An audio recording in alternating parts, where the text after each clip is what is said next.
Welcome to the Short Funk Podcast. I'm Tom Barbalet, and today, cancelling an annual Model Rail Radio Award. I think probably for the past 4 years I've had an annual award set for Model Rail Radio, and they've been loosely called the Berties. Well, actually, they've been called the Berties, and Bertie is the name of my ginger cat, who I spend many evenings with. The Berties had a few categories that folks nominated for, and then there was a second round of voting.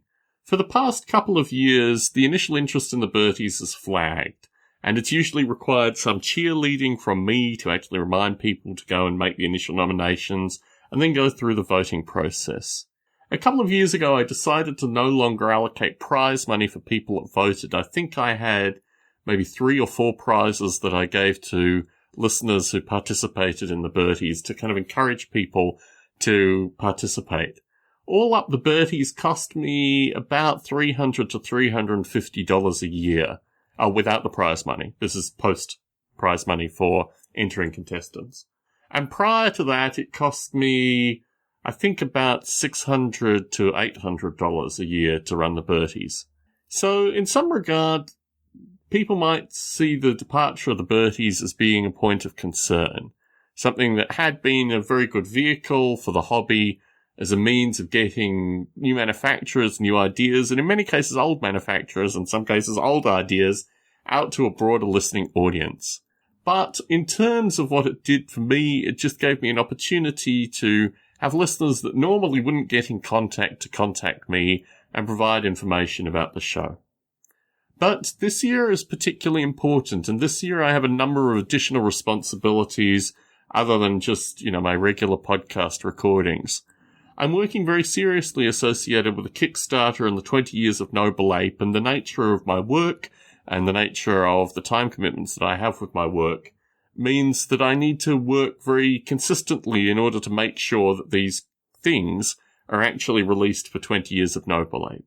And for this reason, looking at the lack of correspondence, the lack of general initial interest in the Berties, I thought, well, do I continue to kind of force people to vote, or at least advise them, please vote in the Berties, please nominate in the Berties? Or do I just realize that this time has come, and if it was an idea that people still considered interesting, they would participate in it? 4 years is a long time, and it's also a time where people kind of get softened into the fact that they can just vote at the last minute. So I did consider whether actually cancelling the Berties was going to be a positive thing, or whether I should just, continue to remind people and continue to behave in the same fashion. But as I'm going to record in a series of short funks, I think I'm looking to optimize certain interactions this year, and the Berties were a low-hanging fruit in terms of something that took a certain amount of time, a certain amount of energy, and also, in general, something that the winners, the participants who actively got awards, and these are participants in some regard, but also a series of companies. That aspect of it, the company aspect of the Berties, had never really worked quite right. From early correspondence from companies that won Berties, they kind of noted that it went away in a trophy case. For the smaller manufacturers in general, they were very receptive to the Berties and would take these awards. They were glass and in some cases Perspex awards, relatively hefty with some graphics on them. So they were something of general merit.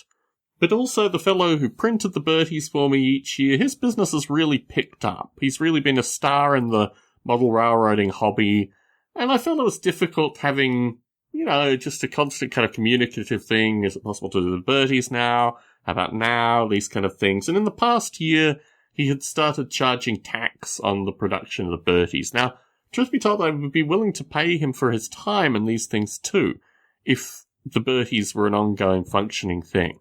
But I also thought that this might be a good opportunity for the Model Rail Radio listening audience to reflect heavily on what Model Rail Radio is.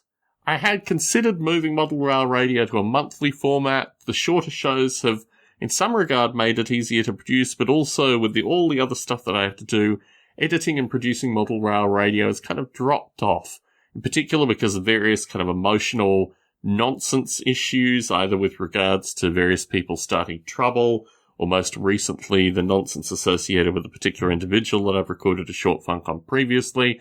So I think things are maturing. Things are changing.